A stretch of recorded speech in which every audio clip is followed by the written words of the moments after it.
J'aimerais vous raconter une petite histoire lorsque je suis parti faire un stage de méditation avec des moines bouddhistes dans la montagne en Thaïlande. Chaque jour, on devait se lever à 5 heures du matin et pendant les premiers jours, on devait absolument garder le silence. Personne n'avait le droit de parler. On devait se balader comme ça, sans dire un mot. Et chaque personne se regardait, mais il n'avait pas le droit de parler. Et dès les premiers jours, une des personnes qui nous a accueillis, c'était un moine australien qui était complètement survitaminé aux amphetes. Il était complètement excentrique et atypique et il nous a expliqué comment il en est arrivé là. Il nous a expliqué qu'en Australie, il prenait énormément de LSD, qu'il allait dans plein de bush parties et que son meilleur ami était un dealer et qu'il cuisinait de la DMT dans son camion, un peu comme dans Breaking Bad où on pourrait imaginer le mec au milieu du désert en train de cuisiner sa drogue. Et bien là, c'était pareil, mais dans le bush en Australie.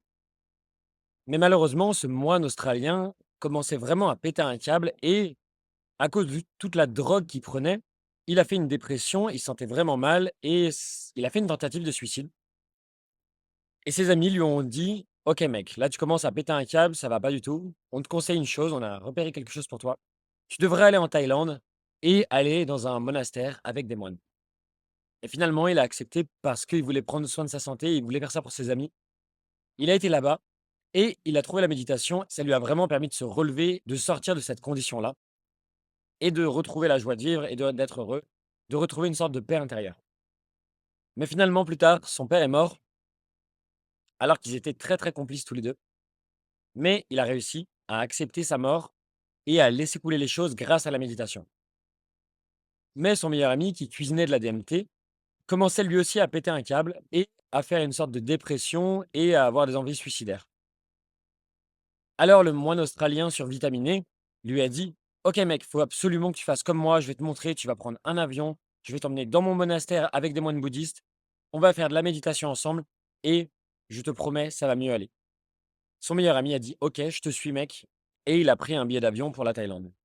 Mais 3 jours avant d'arriver en Thaïlande, il avait déjà son billet d'avion, mais il a fait une overdose de DMT. Et ce moine australien, il était complètement dévasté sur le moment, mais grâce à la méditation, encore une fois, ça peut sembler fou, il a réussi à accepter toutes ces émotions-là et il a réussi à passer cette épreuve qui était extrêmement difficile dans sa vie. Il l'a expliqué que c'était grâce au pouvoir de la pleine conscience. Mais il y a une autre catégorie de gens qui le font et ce sont les entrepreneurs, les web entrepreneurs, les milliardaires qui font ça pour être plus concentrés, plus productifs, plus focus et c'est ce dont on va parler dans cet épisode.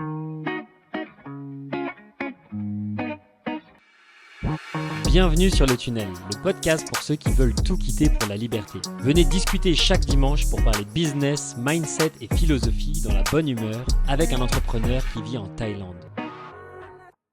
Bonjour et bienvenue dans le podcast Le Tunnel. Je suis Tony Rouget du site tonymarketing.fr et aujourd'hui, on va parler de pourquoi méditer me fait gagner plus d'argent. Comme vous le savez, je viens de lancer cette série et pour ne manquer aucun des prochains épisodes, cliquez sur le bouton s'abonner dès maintenant et c'est parti pour le troisième épisode. Donc aujourd'hui, on va parler de pourquoi méditer me fait gagner plus d'argent, pourquoi vous pouvez gagner plus d'argent en méditant, mais toutes ces choses-là dont on a parlé jusqu'à présent, l'histoire du moine australien, je les ai rencontrés parce que j'ai été dans ce monastère avec des moines dans la montagne. Mais pourquoi j'ai été dans ce monastère avec des moines dans la montagne? Eh bien, justement parce que je voulais booster ma productivité, booster mon énergie, atteindre le bonheur, booster toutes ces choses qui sont très importantes pour moi, pour avoir des meilleures capacités en tant qu'entrepreneur. Mais aussi parce que je suis quelqu'un de stressé et j'avais besoin de me relaxer et tous ces éléments-là sont, je pense, interconnectés. Donc il y a 2 leçons que j'ai tirées de cette expérience avec des moines bouddhistes dans la montagne thaïlandaise, c'est que numéro un, quand on médite, on met de côté son intelligence et on revient aux choses simples et essentielles. Parce qu'on a tendance à surintellectualiser toutes ces choses-là, vu qu'on travaille dans un métier où il faut réfléchir, on va vouloir essayer de tout calculer, de vouloir que tout soit exactement comme on le veut, que ce soit très, très carré et cetera. Mais non, avec la méditation, c'est au contraire, il faut tout relâcher et c'est laisser aller les choses et c'est le contraire de ce que l'on a tendance à faire. Et la deuxième leçon, c'est quand on n'arrive pas à se concentrer, quand on n'arrive pas à se focus, il faut rebooter comme un ordinateur, c'est-à-dire que vous allez ouvrir les yeux, puis vous allez réessayer. Par exemple, quand votre ordinateur il est complètement buggé, à un moment, ça sert à rien d'essayer de faire toutes les touches, toutes les combinaisons de touches possibles. Vous allez cliquer sur le bouton «Redémarrer», vous allez relancer la machine et là, elle va beaucoup mieux fonctionner la deuxième fois, en théorie. La méditation, c'est quelque chose que vous allez pratiquer sur du long terme parce que plus vous allez pratiquer, plus vous allez avoir de bénéfices. Comme je vous disais, je suis quelqu'un de stressé. J'ai commencé parce que je voulais me détendre. Je ressentais ce besoin-là au fond de moi et que le stress m'empêchait de dormir, que le stress m'empêchait parfois de réfléchir, que j'avais, toujours ces tensions-là qui me dérangeaient dans mon corps. Mais j'ai commencé quand je n'étais pas encore un entrepreneur et donc j'ai pu me rendre compte que par la suite, tout ce que j'avais appris avec la méditation quand j'étais plus jeune et j'ai pu les appliquer dans le business et dans les routines que j'utilise aujourd'hui dans ma vie. Et vous, vous pouvez le pratiquer soit tous les matins, soit tous les soirs. Vous pouvez l'ancrer dans une routine que vous avez déjà, par exemple, tous les matins dès que vous vous levez. Et d'ailleurs, à cette heure-là, on est, actuellement 6 heures du matin. C'est l'heure à laquelle je fais ma méditation, mais aujourd'hui, je suis là dans ce podcast et j'ai décidé de faire à cette heure-là parce que je voulais choisir l'heure à laquelle je médite pour pouvoir prendre un temps pour vous parler de cette activité que je fais tous les jours depuis plus de 7 ans. Et les 2 meilleurs moments pour méditer sont juste avant de dormir et juste en se levant. Juste avant de dormir, il y a Thomas Edison qui disait: «N'allez jamais dormir sans une requête pour votre subconscient» et donc quand vous faites dodo, vous devez donner une sorte d'intention à votre sommeil pour que pendant votre sommeil, votre subconscient, votre esprit subconscient, il va travailler sur ces choses-là et donc quand vous dormez, votre esprit, il va travailler d'une manière très, très différente. Il va pouvoir cimenter toutes les informations que vous avez apprises pendant la journée. Donc si vous lisez un livre ou si vous faites une méditation et vous donnez une intention juste avant de dormir, eh bien, votre esprit va vraiment cimenter ça et pendant votre sommeil, tout ce que vous aurez appris, il va vraiment l'ancrer en lui. Je me souviens que dans un livre que j'avais lu sur, l'apprentissage, le livre Ultra Learning, l'auteur expliquait qu'il voulait développer la compétence de taper plus vite au clavier et ce qu'il faisait, c'est un peu étrange, mais 30 minutes avant de se coucher, il allait faire des exercices pour, apprendre à taper très, très vite et il expliquait que le soir, il n'était pas très bon, mais le lendemain matin, quand il se réentraînait, pendant son sommeil, son cerveau avait pu ancrer toutes ces choses-là et il était devenu beaucoup plus rapide à taper avec son clavier. Le deuxième meilleur moment de le faire, c'est juste en se levant et il y a des recherches qui prouvent que le cerveau et particulièrement le cortex préfrontal, il est plus actif et ouvert à la créativité juste après avoir dormi et ça vous permet de faire des connexions donc dans différentes parties de votre cerveau. Moi, c'est le moment où je préfère le faire et d'ailleurs, je sens bien que quand je me réveille, j'ai pas toutes ces tensions de la journée, j'ai pas encore mon esprit qui a commencé à bouillonner et à être sous tension et je préfère méditer le matin parce que je sens que je suis encore frais et quand je commence ma journée par méditer, les 30 premières minutes de votre journée vont donner le pas pour tout le reste de votre journée. Donc si vous commencez par de la méditation, eh bien, vous serez dans une bien meilleure posture toute la journée pour être calme et zen, heureux et concentré. Mais quelque chose qui est un peu difficile à comprendre au début, c'est que on peut sculpter son cerveau à la méditation comme on construirait un muscle à la salle de sport. Le cerveau, à travers l'expérience, il va apprendre et vous allez le travailler. Donc au début, c'est comme si vous décidiez d'aller à la salle de sport et d'essayer de soulever un poids de 300 kilos dès le premier jour. Vous allez trouver ça impossible, vous allez trouver ça très, très difficile. Vous allez transpirer à grosses gouttes, mais finalement, votre poids, il va se décoller de 1 millimètre du sol. Eh bien, c'est pareil avec la méditation. Au début, vous allez trouver ça difficile, votre cerveau, il va partir dans un sens, partir dans l'autre. Mais à force de le pratiquer tous les jours, tous les jours, tous les jours, eh bien, vous allez voir que ça va être de plus en plus simple, de plus en plus facile, de plus en plus agréable aussi et que ça va devenir comme une habitude. Tout comme le bonheur est une compétence, eh bien, la méditation en est une. Le bonheur, c'est quelque chose que l'on pratique au fil du temps et la méditation, de fil en aiguille, va vous permettre d'être de plus en plus heureux. Car si vous êtes un fondateur, vous savez que notre objectif final, c'est d'être heureux. L'argent, c'est important, mais c'est un résultat logique de notre travail. Et nous, ce qu'on cherche au plus profond de nous, c'est vraiment d'être heureux. Et cette méditation, notre business et tout ce qu'on fait dans notre vie, ça nous permet d'atteindre cet objectif-là. La manière dont j'ai commencé à méditer, c'est parce que j'ai la chance d'avoir une maman qui organise des workshops de méditation. Et en 2015, ma maman m'a proposé de rejoindre ces workshops de méditation. Donc, c'est sur 8 semaines, on vient toutes les semaines et on est avec un groupe et on médite. Donc, ma mère qui organisait ces ateliers méditatifs, et ensuite on s'échange, sur notre méditation, sur les difficultés qu'on a eues.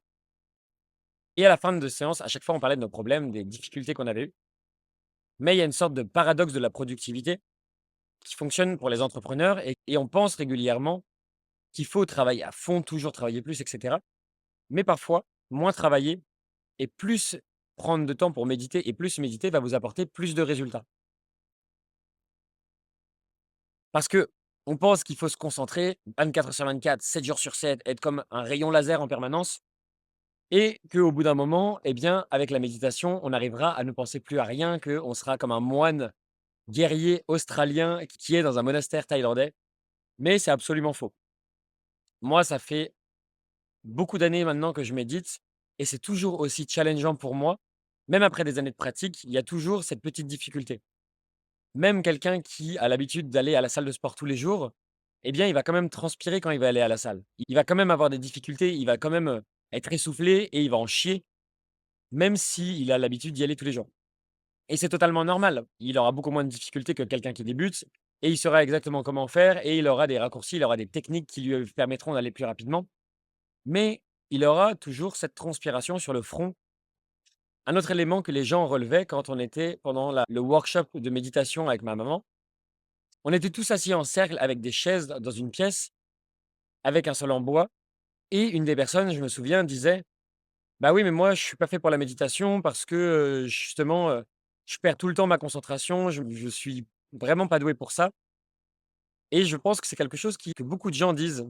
Ils ont une concentration de merde, eh bien, ils pensent que la méditation n'est pas fait pour eux parce qu'ils n'arrivent pas à se concentrer. Mais au contraire, les personnes qui ont le plus de difficultés à se concentrer, ce sont les personnes qui auront le plus de bénéfices avec la méditation parce que justement, ils vont pouvoir affiner leur concentration, être de plus en plus focus et les personnes les plus excitées vont pouvoir apprendre à se calmer, apprendre à être dans le moment présent, à être en pleine conscience. Mais ça va aussi beaucoup aider les entrepreneurs qui ont des problèmes dans leur business. Par exemple, si vous avez un client qui vous casse les couilles, si vous avez un employé qui vous saoule ou si vous avez d'autres problèmes comme ça, eh bien, la méditation va vous aider à accepter les problèmes et les luttes que vous allez rencontrer dans votre business et dans la vie de tous les jours. Il y a un autre blocage qui s'appelle le piège du non-effort, qui est surtout pour les entrepreneurs, parce qu'on a tendance à vouloir toujours être proactif, à vouloir passer à l'action. Mais au contraire, pour les entrepreneurs, il faut relâcher et laisser aller les choses. C'est comme si vous aviez un ciel bleu au-dessus de vous et qu'il y avait des nuages gris qui cachaient ce ciel bleu. Et vous imaginez que le ciel bleu, c'est votre esprit et que les nuages gris, ce sont vos pensées. Et vous devez laisser aller ces nuages gris dans votre tête, laisser aller les pensées pour retrouver cette idée de ciel bleu qui se trouve dans votre tête. Je trouvais que cette idée fonctionnait assez bien pour moi, mais pour certaines personnes, c'est très efficace. Et il y a trois outils qui sont vraiment top pour la méditation. Et le premier, c'est l'application Headspace. C'est une application que vous pouvez avoir sur votre téléphone ou sur votre ordinateur. Et ce que j'aime bien, c'est que c'est pas du tout spirituel, c'est au contraire très très carré. Ils vont dire voilà comment méditer pour être plus focus, voilà comment méditer pour être plus résistant à la salle de sport, voilà comment méditer pour faire X, Y, Z. Il y a des méditations qui sont plus avancées, il y a des méditations qui sont plus pour les débutants. Et un de mes programmes préférés, justement, c'est celui sur comment être plus concentré, comment être plus focus. Et dans la méditation, il vous guide pendant 30 jours. D'abord, vous allez vous concentrer sur vos pieds. Vous allez visualiser une sorte de grosse boule lumineuse, comme le soleil qui est en train de se lever devant moi, au niveau de vos pieds. Et ensuite, vous allez visualiser cette lumière-là au niveau de votre nombril. Puis, vous allez monter jusqu'au plexus solaire. Puis, vous allez monter jusqu'au torse. Puis, vous allez monter jusqu'à la gorge, au front et à la tête. Il faut que ce soit vraiment comme une boule d'énergie qui soit 20 centimètres au-dessus de votre tête. Mais une fois que vous avez atteint votre sommet, le sommet de votre tête, vous n'allez pas vous arrêter là, vous allez redescendre et toucher chaque point, puis remonter, comme si vous jouiez des gammes. Vous savez, en musique, quand on a des gammes qui montent et qui descendent. Et bien, dans cette méditation, c'est un peu pareil. On va monter et descendre un peu comme des gammes de guitare. Le deuxième outil ou personnalité géniale dont je voudrais vous présenter, c'est Cédric Michel sur YouTube. Je crois que c'est le youtubeur français avec le plus d'abonnés et qui présente des méditations. Et ce que j'aime beaucoup, c'est qu'il a déjà un très très large panel de choix. Ses méditations sont écoutées des millions de fois et il a des méditations qui sont vraiment géniales sur le lâcher prise. Ce que j'aime beaucoup avec Cédric Michel, c'est que il assume complètement le fait d'être un entrepreneur. Il fait des vidéos où il parle de business, il parle d'entrepreneuriat et en même temps, il fait des méditations qui sont très mainstream et très intéressantes et qui m'aident beaucoup dans ma vie de tous les jours à lâcher prise. Donc Headspace, c'est l'application numéro un que j'utilise tous les jours depuis plusieurs années. Cédric Michel, j'utilise de temps en temps parce que je trouve qu'il a, une voix très agréable et j'aime bien le genre d'anecdotes et d'histoires qu'il raconte. Et la troisième personne que je vous recommande, c'est Jenna Blossom et elle a une chaîne YouTube avec pareil plus de 150 000 abonnés. Elle fait des super méditations qui sont plus tournées vers la spiritualité. Elle a une méditation qui est absolument géniale sur l'intuition qui, a une musique très étrange. Si vous tapez Jenna Blossom intuition, vous allez trouver cette méditation. C'est une des plus vues de sa chaîne. Je suis pas, vraiment dans la spiritualité ou quoi, mais je trouve que c'est un angle qui est intéressant d'explorer. Jenna Blossom, c'est une amie à moi, je la connais personnellement. Donc j'ai 3 étapes à vous recommander pour établir une routine de méditation qui pourrait vous permettre d'améliorer votre concentration et votre productivité. La première étape, c'est d'avoir une intention de focus. Tous les jours quand vous méditez, ce que je vous recommande de faire, c'est de vous demander la question: «Pourquoi est-ce que vous méditez?» Quand vous savez pourquoi est-ce que vous faites quelque chose, vous avez beaucoup plus de chances de le faire sérieusement. Quand votre esprit commence à divaguer en dehors de votre méditation, quand vous savez pourquoi vous le faites, ça devient tout de suite plus facile. Par exemple, au début de ma méditation, je me pose la question: «Pourquoi est-ce que je veux faire cette méditation aujourd'hui?» Est-ce que c'est pour être plus focus? Est-ce que c'est pour passer une meilleure journée? Passer un meilleur jour de congé? Si c'est pour être plus focus, dès que je perds ma concentration, je me dis: «Tony, tu vas être plus focus aujourd'hui, recentre-toi, tout va bien se passer, c'est pas grave». Le but de la méditation, c'est aussi de partir et de récupérer cette concentration. La deuxième étape, c'est d'intégrer ce que j'appelle des mini-méditations tout au long de votre journée. Et une manière de le faire, ça peut être d'activer une alarme sur votre ordinateur pour pouvoir vous le rappeler. Moi, c'est ce que j'ai fait. Tous les matins, sur ma pause du matin, entre 6 heures et midi, j'ai une pause qui m'indique que je peux faire une pause de méditative.